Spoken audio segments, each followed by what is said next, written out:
गुरुर्ब्रह्मा गुरुर्विष्णु गुरुर्देवो महेश्वरः गुरु साक्षात् परब्रह्म तस्मै श्री गुरवे नमः। तो भगवान शंकर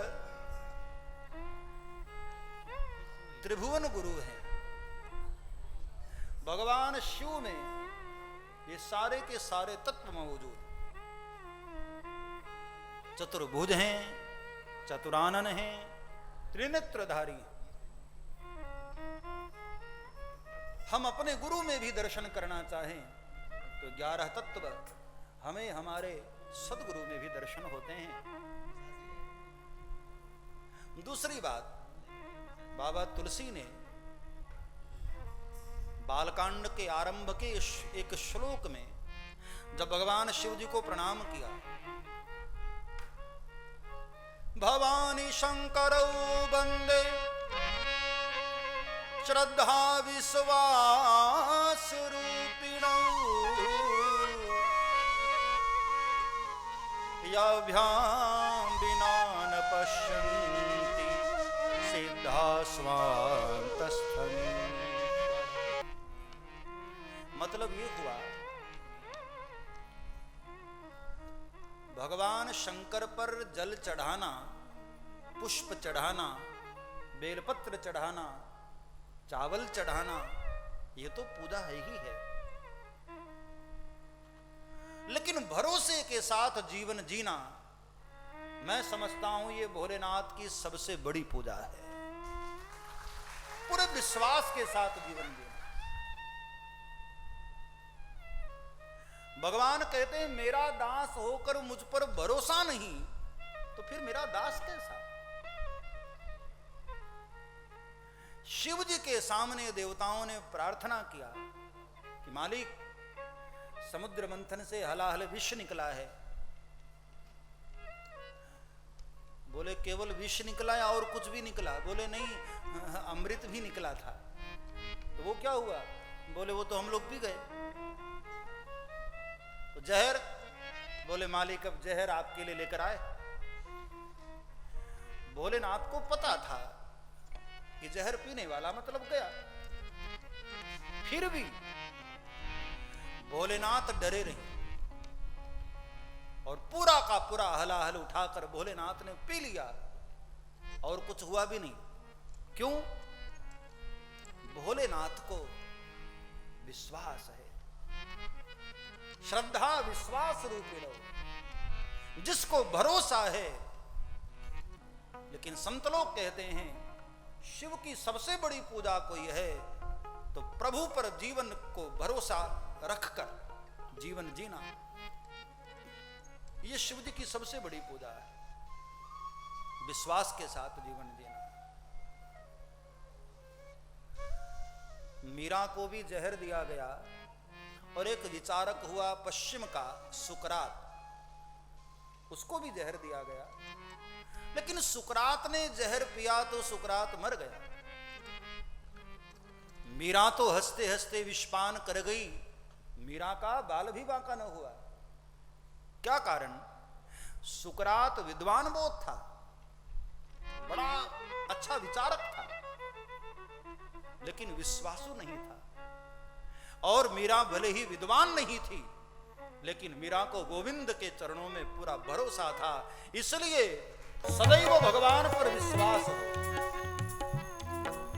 हम भक्ति तो बहुत करते हैं लेकिन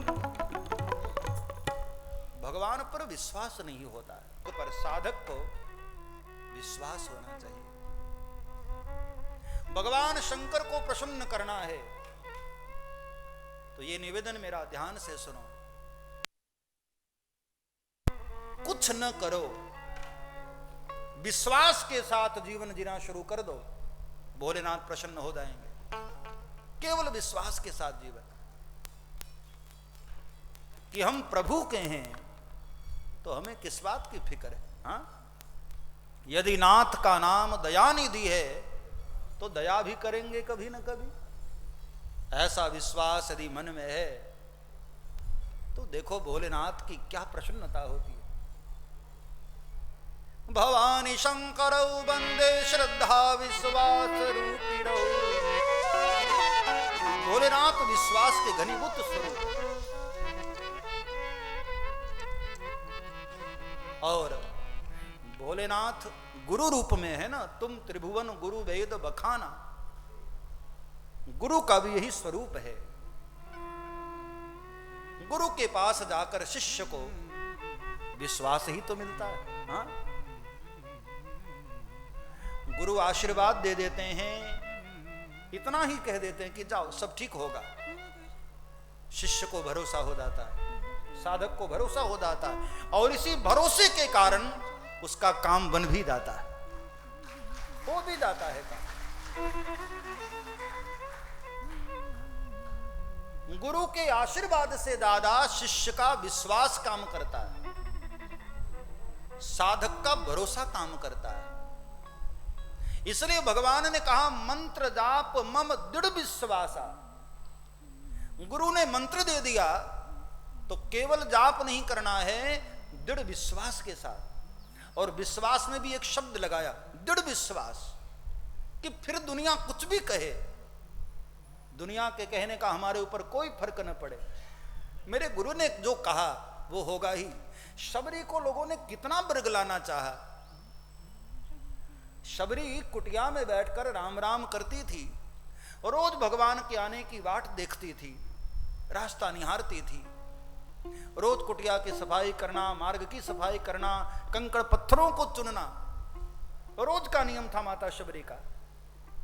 लोग मजाक उड़ाते थे कि अरे शबरी, वो तो गुरुदेव ने ऐसे ही कह दिया होगा, भगवान भला तेरी कुटिया में आएंगे? हाँ, अरे बड़े बड़े महात्मा लोग समाधि लगाए कितने वर्षों से बैठे हैं, वहां नहीं आए अभी तक, और तेरे पास आएंगे? भील कन्या है तू, स्त्री शरीर में है तू, इतने इतने तेरे से पाप हुए हैं, कितने कितने अपराध हुए होंगे, तेरे पास आएंगे? कितना लोगों ने कहा, फिर भी शबरी को कोई फर्क नहीं पड़ा। अपने गुरु के वचनों पर शबरी को भरोसा रहा। मेरे गुरुदेव ने कहा है एक दिन तो आएंगे प्रभु, चलो आज नहीं कल आएंगे, कल नहीं परसों आएंगे, परसों नहीं फिर अगले दिन आएंगे। और इंतजार करते करते बूढ़ी हो गई, लेकिन शबरी का भरोसा कम नहीं हुआ, विश्वास उसका डगमगाया नहीं। और इसी विश्वास के कारण रामा रामा रटते रटते बीती रे उमरिया, रामा रामा रटते रटते उमरिया। पूरी जिंदगी राम राम रटती रही शबरी और भरोसा कम नहीं हुआ। चलते चलते भगवान खुद शबरी के द्वार पर आए, भरोसे के कारण, विश्वास के कारण। तो विश्वास के साथ जीवन जीना मेरे भाई बहन, ये शिव की सबसे बड़ी पूजा है। हमको पता है कि कण-कण में परमात्मा है, सर्वत्र परमात्मा निवास करता है, फिर भी भरोसा नहीं होता हमको। हाँ, पता लग जाए कि वो मंदिर वाले हनुमान जी ज्यादा देते हैं तो वहीं जाना शुरू कर देते हैं, अपने हनुमान जी पर भरोसा उड़ जाता है। अरे तुम्हारे घर में भी हनुमान जी हैं साहब। हाँ? सर्वत्र परमात्मा व्याप्त है, विश्वास तो हो। यहां वाले भी हनुमान जी देंगे, वहां वाले भी हनुमान जी देंगे, लेकिन यहां वाले पर भरोसा तो करो। विश्वास के साथ जीवन जीना, यह भोलेनाथ की पूजा है। भवानी शंकरौ वंदे श्रद्धा विश्वास रूपिणम्, याभ्यां विना न पश्यन्ति सिद्धा स्वान्तस्थनि।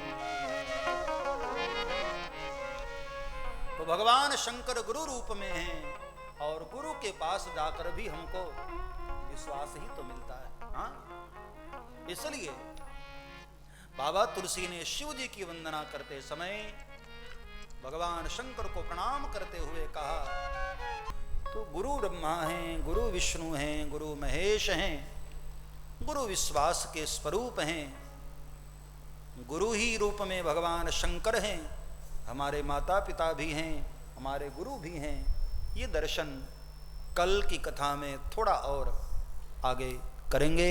आज की कथा को यहाँ पर विराम करते हैं। और जो लोगों ने आज सुबह अभिषेक पूजन किया, बड़भागी हैं वो लोग, और जो लोग बचे रह गए हैं, कल भी शिव जी का अभिषेक। यहाँ तो मैं समझता हूँ रोज जब तक हम लोग हैं तब तक रोज शिव जी का अभिषेक होना चाहिए। तो एक एक परिवार अपनी ओर से ऐसा नियम बनाए कि एक दिन अभिषेक हमारी परिवार की तरफ से। यहाँ कंकर कंकर शंकर है, ऐसा नहीं कि मंदिर में ही रामेश्वरम है। यहाँ जहाँ भी कोई भी कंकड़ भी आप उठाते हैं, क्योंकि राम जी ने कोई विशेष कोई शिवलिंग नहीं मंगवाया, यहीं से शिवलिंग लेकर बालूकणों से भी स्थापित करके रामेश्वरम भगवान की स्थापना की। तो यहाँ तो सर्वत्र भोलेनाथ विद्यमान है। तो कहीं भी यदि आप भोलेनाथ का अभिषेक करते हैं तो रामेश्वरम का भी अभिषेक हो रहा है वो। तो एक एक परिवार की ओर से एक साथ कई परिवार मिलकर के भी अभिषेक में शामिल हों। जब तक हैं भोलेनाथ का अभिषेक रोज करें। और सभी को मेरा निवेदन है ये कि व्यर्थ का बकवास करने से अच्छा है ओम नमः शिवाय इस मंत्र का जाप किया जाए। जब भी फ्री रहो मन में ये मंत्र चलते रहना चाहिए, ओम नमः शिवाय। क्योंकि भोलेनाथ एक ऐसे देव हैं, एक बार रीझ जाए ना, प्रसन्न हो जाए तो त्रिभुवन भी तुमको देने में संकोच नहीं करेंगे। ऐसे दानी है भोलेनाथ। भोलेनाथ को औढ़र दानी कहा गया है। ये औढ़र दानी का मतलब क्या, इसकी चर्चा भी हम आगे के समय में करेंगे। तो भोलेनाथ का एक नाम औढ़र दानी। दानी तो हम लोगों ने बहुत सुना है, हाँ, कोई महादानी, कोई दानी, लेकिन औढ़र दानी क्या है? भोलेनाथ को हम कहते हैं औढ़र दानी है भोलेनाथ।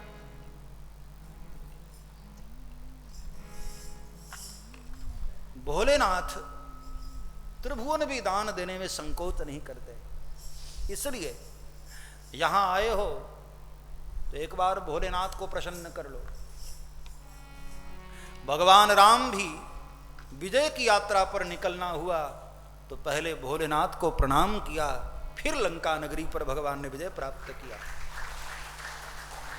तो जीवन के किसी भी क्षेत्र में विजयी होना है तो भोलेनाथ को मना लो। और ये तो परम सौभाग्य है साहब कि हम वहां आ गए हैं जहां बैठकर भगवान राम ने भोलेनाथ को प्रसन्न किया था। उस भूमि पर भोलेनाथ का भजन करने का अवसर हमको मिला है। ये परमात्मा की ही कृपा से मिला है। तो खूब परमात्मा का हम भजन करें, परमात्मा का सुमिरन करें। हो सके तो ओम नमः शिवाय इस मंत्र का रोज जाप करें। सब्सक्राइब करें श्री चिन्मयानंद बापू जी के YouTube चैनल को और हमारे वीडियोस को सबसे पहले देखने के लिए बेल आइकॉन को दबाना न भूलें।